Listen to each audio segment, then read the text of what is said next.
در دوره چورابینی‌ها باشیده به جشن نوروز در تشکیلات مؤسسه‌های ناحیه واسه چورابینی‌های ایران برگزار گردیدند. با این مناسبت معرفچیان ناحیه در دهات به نام رودکی تحت عنوان نوروز دیار همایش ایرانی نوروزی دایر کردند.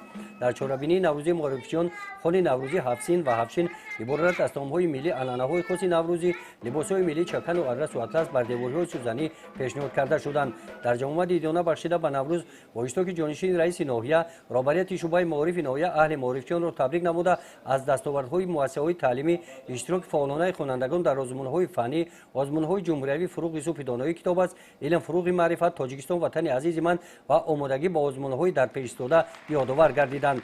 از نام مقامات اجرایی حکومت دولتی ناحیه برای اشتراک فعالانه در آزمون‌های جمهوری با یک چند نفر آموزگاران با سپاسنامه و تحفه‌های مالی قدر کرده شدند. محفل معرفچیان را برنامه نوروزی مکتبچگان حسن انجام بخشید.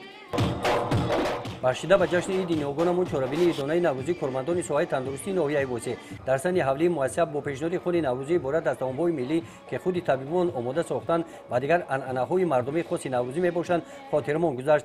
در جمع ایدانه باشیده به نوروز سردکتر بیمارخانه کارمندان مؤسسه را با فرارسی عید ملی نوروز خجسته پای تبریک نمودند. چورابینی با نمایش برنامه رنگین فرهنگی جنبش گردید.